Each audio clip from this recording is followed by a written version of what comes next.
기아 자동차의 명운이 걸린 운명의 날. 6년간의 긴 소송 끝에 법원은 기아 자동차의 정기 상여금을 통상임금으로 인정했습니다. 결론적으로 노조 손을 들어준 거죠.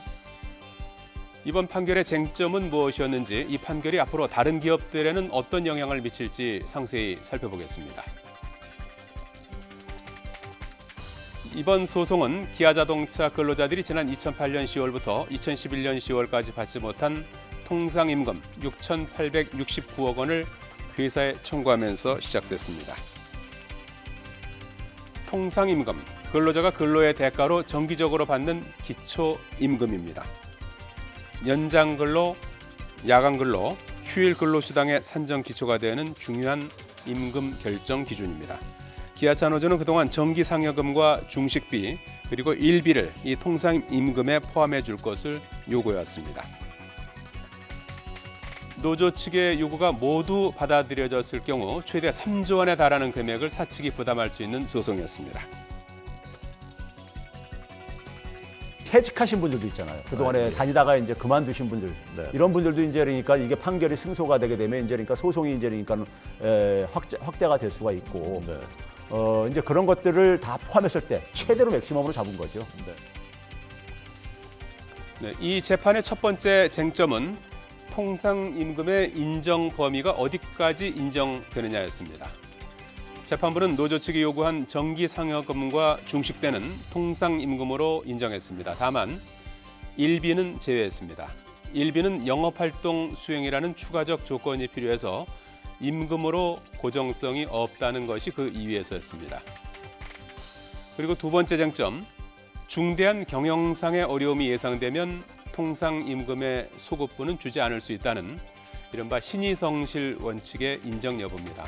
그동안 기아 자동차가 주장한 부분이죠.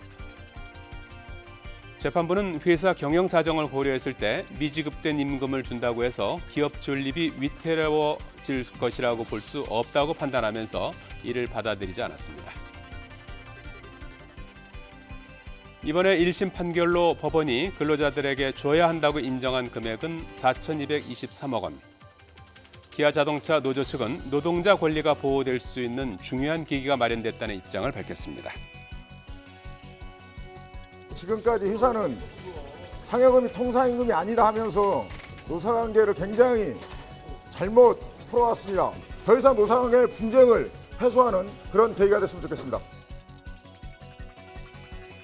반면 재계는 이번 판결에 자동차 산업의 경쟁력이 약화될 것을 우려하면서 반발하고 있습니다. 경제단체들은 통상임금의 명확한 범위와 규정 등은 물론 신의 측의 세부 지침이 마련될 필요가 있다고 주장하고 있습니다.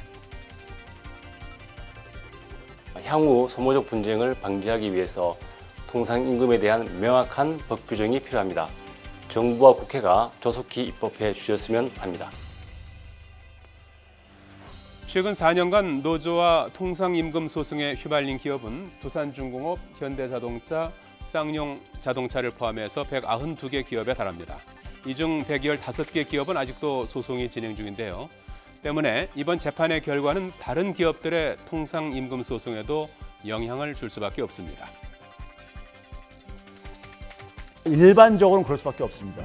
그러니까 이제 그 상여금이라는 것이 우리나라 이제 그러니까는 대부분 직장에서 사용하고 있는 하나의 그러니까 임금 제도잖아요. 그러다 보니까는 그 상여금을 그러니까는 어느 규칙적으로 주는 이제 기업들의 경우는 이게 다 이제 그러니까 적용될 수밖에 없다고 저는 생각합니다.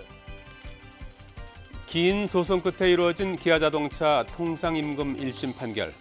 새 정부 출범 이후 최저임금 인상과 비정규직의 정규직 전환을 포함한 노동계 현안이 관심사로 떠오른 가운데 노조의 유리한 선고 결과가 나오면서 기아차 노사뿐 아니라 산업계 전반에도 큰 영향을 미칠 것으로 보입니다.